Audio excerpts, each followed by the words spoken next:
সবুজ প্রকৃতি থিমে শারদীয়া প্রস্তুতি শুরু দুলালচোদ মহিলা দুর্গাপুজো কমিটি। খড়িবাড়ি দুলালচোদ মহিলা দুর্গাপুজো কমিটির খুঁটি পুজোর মধ্য দিয়ে শুরু করলো এবারের শারদীয়া প্রস্তুতি। দ্বিতীয় বর্ষের এই পুজোতে পরিবেশ রক্ষার বার্তা ছড়িয়ে দিতে কমিটির পক্ষ থেকে নির্ধারণ করা হয়েছে থিম সবুজ প্রকৃতি। পুজো কমিটির সদস্যরা জানান, পরিবেশে ক্রমবর্ধমান বিশ্ব উষ্ণায়নের প্রভাব মাথায় রেখেই এই থিম নেওয়া হয়েছে। মণ্ডপ সজ্জায় গুরুত্ব দেওয়া হবে সবুজায়নকে। গাছের তলায় মণ্ডপের থিম সাজানো হবে এবং বৃক্ষরোপণের মাধ্যমে গাছের গুরুত্ব তুলে ধরা হবে। শুধু তাই নয়, পরিবেশকে সবুজ করার লক্ষ্যে পুজোর সময় দর্শনার্থীদের হাতে গাছের চারা তুলে দেওয়া হবে বলেও জানিয়েছে পুজো কমিটির আহ্বায়ক রাজু সিংহ।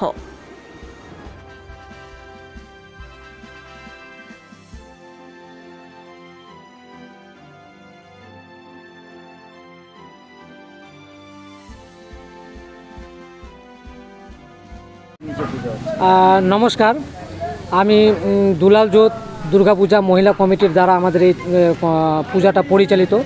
আমি কনভেনার রাজু সিংহ। আমাদের এবারকার থিম হচ্ছে সবুজ প্রকৃতি নিয়ে।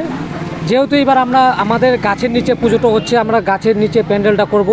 আমাদের একটাই উদ্দেশ্য, যাতে সবুজ প্রকৃতি বাঁচে, গাছপালা বাঁচে, এবং গাছপালা নিয়েই এবারকার আমাদের থিম। এবং আমরা দশমীর দিন আমরা একটা ছোট্ট প্রোগ্রাম করতে চলেছি, ছোট্ট গাছ বিতরণ। যতটুকু পারি আমরা করব। এবার আমাদের দ্বিতীয় বর্ষে আমাদের এই পুজোটা হচ্ছে, তো সবাইকে আমরা আমন্ত্রণ করব আমাদের দুধগেট মোড়ে এই পূজাটা উপভোগ করার জন্য।